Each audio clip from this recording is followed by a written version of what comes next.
Pemirsa, kenapa tadi pelukis Mr. I sewaktu melukis hampir selesai, ketarik ke sini dan harus menyentuh air ini. Karena ini tadi perwujudan yang dari kekuatannya Mbak Bajolono yang berbentuk macan, berbentuk harimau, ini masuk dan harus mengambil air di sini. Kalau sudah mengambil air di sini, dia akan lepas.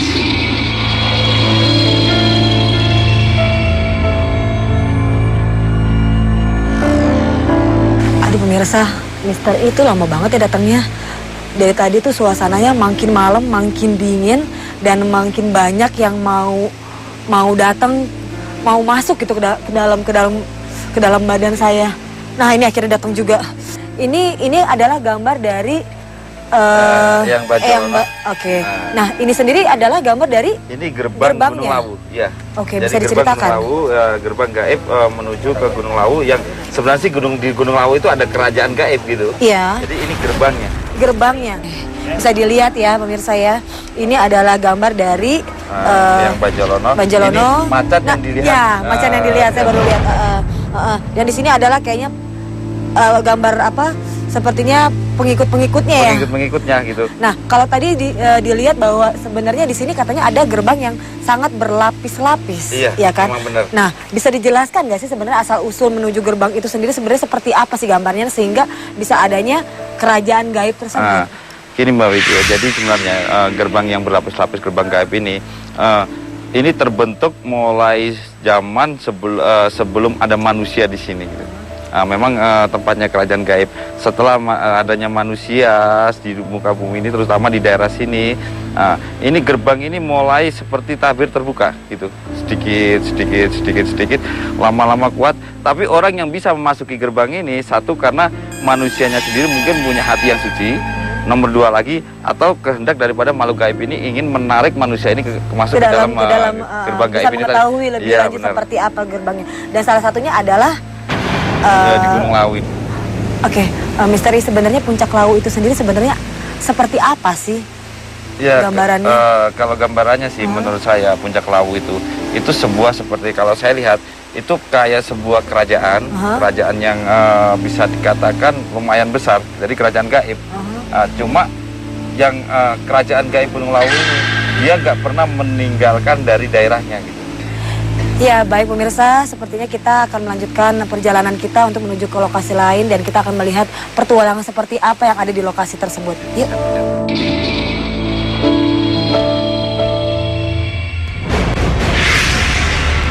Masih di lingkup Kabupaten Karanganyar, Jawa Tengah.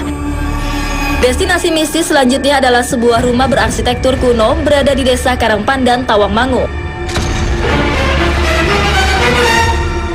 Disinilah beberapa penampakan sosok misterius dan interaksi-interaksi gaib lainnya terjadi. Dulu pernah melihat orang terbang pas sekitar jam 11 ya di sini Mas. Terbang ke atas gitu, tahu-tahu hilang sendiri. Pas dulu pernah ada yang manggil nama saya 3 kali, Aji gitu. Pas saya deketin, saya cari nggak ada orang. Pas di situ Mas kadang merinding. Di sini. Di apa ruangan berapa? Di sini kamar sih Mas, yang ada kuburannya ini. Kata orang tua dulu, di situ kuburannya bekas zaman Belanda Mas. Dulu saya tanya orang tua, nggak ada yang tahu. Pengalaman Aji merupakan sepenggal cerita mistis yang terjadi di rumah tua ini. Setahun menjadi penjaga malam membuatnya mengalami beberapa interaksi dengan makhluk-makhluk dari dimensi lain. Memang bangunan yang kini dipakai untuk gedung Tourism Information Center Kabupaten Karanganyar ini masih diliputi misteri. Bagaimana bisa sebuah makam tanpa nama berada di salah satu sudut ruangan rumah ini? Kesan angker begitu terasa ketika memasuki ruang berukuran 9 meter persegi ini. Terlebih lagi saat hari telah kunjung malam.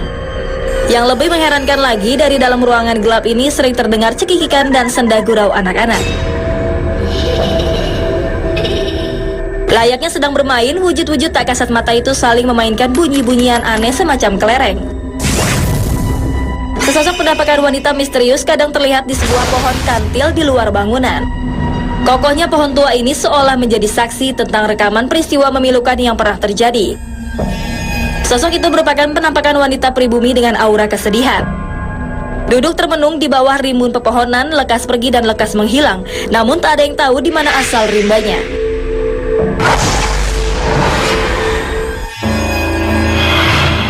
Dari beberapa info warga setempat, bangunan berarsitektur Belanda kental ini merupakan saksi sejarah beberapa zaman. Mulai dari masa kolonial Belanda, zaman Jepang hingga masa transisi kemerdekaan. Awalnya dipakai untuk kantor kawedanan salah satu distrik Kabupaten Karanganyar. Memang kala itu wilayah Karangpandan merupakan bagian administratif Keraton Mangkunegaraan Surakarta. Tak ada yang tahu bagaimana bisa rumah ini akhirnya didiami oleh sebuah keluarga Belanda. Disinyalir sebuah tragedi tragis menimpa keluarga ini. Kecurigaan tentang peristiwa itu semakin kuat dengan ditemukannya noda semacam bercak darah yang pernah menempel di salah satu bagian lantai. Setelah kejadian naas tersebut, rumah ini dibiarkan kosong. Tayal, rumah ini seperti diambil alih oleh makhluk-makhluk dari dimensi lain. Mereka bak memasuki celah-celah bangunan hingga mengkristal di kayu-kayu tua. Tak seorang pun berani mengambil material dari bangunan ini. Konon jika mereka berani mencuri, mereka akan kehilangan akal seperti dibuat gila secara mendadak. Pemirsa, latar belakang apa yang mendasari berbagai kejadian mistis di bangunan tua ini? Temukan jawabannya di Mr. Tukul Jalan-Jalan.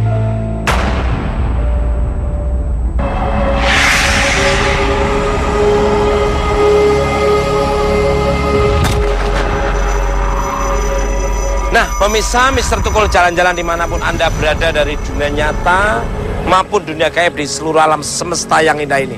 Saya masih bersama Ahmad dan Risa. Dan sekarang saya berada di rumah bekas kawedanan Karangpandan, Karanganyar. Yang konon ceritanya dulu ini dibangun abad 18. Dan di dalamnya itu ada makam ya, yang apa ya? Misterius. Nih menurut Mbak Risa apa yang dirasakan? Kalau melihat dari luar sih Mas, kayaknya rumah ini tuh merupakan saksi sejarah dari beberapa generasi Mas.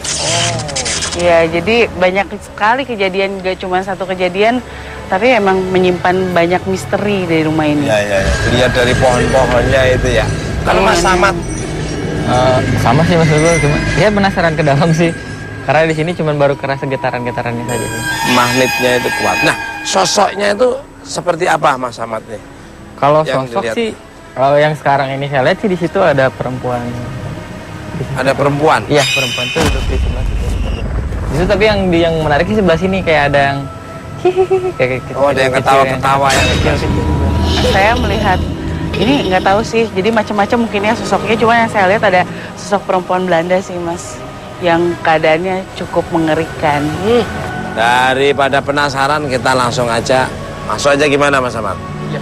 Seperti apa energi nanti akan terlihat lagi oleh Mas Samad dan Mbak Risa, serta saya nanti apa yang saya rasakan.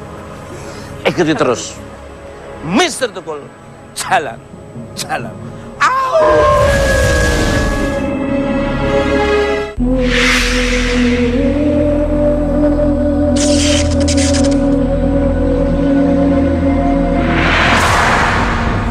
Pemirsa Mr. Tukul Jalan-Jalan dimanapun Anda berada dari dunia nyata maupun dunia gaib di seluruh alam semesta yang indah ini. Sangat luar biasa sekali rumah ini, saya sudah merasa merinding ini kalau nggak misalnya. Gimana? Betul nggak Mbak Risa? Iya Mas, ya saya sama Ahmad tadi sepakat sih sama-sama mendengarkan kayak suara-suara perempuan gitu. Terus ada juga yang kayak mempermainkan gitu, ada yang nangis-nangis tapi bercanda gitu, jadi Ini merindingnya udah. Ngajak kayak gitu-gitu. Wah, waalaikumsalam warahmatullahi wabarakatuh. Selamat datang. Pak Sinten? Haji Zainal, Pak Zainal, Haji Zainal. Pak Haji Zainal, maaf nih ya, pernah ada kejadian apa ini di sini nih, di rumah ini? Ini memang agak misterius, di dalamnya itu barang-barangnya masih asli sehingga orang tidak bisa main-main di sini. Mau berbuat apa istilahnya yang tidak sesuai dengan apa mestinya, mesti mengalami hal yang maka tidak berani.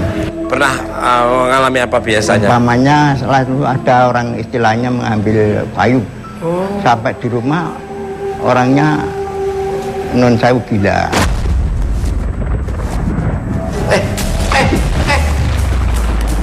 Ini ada anak kecil main-main. hei jangan main.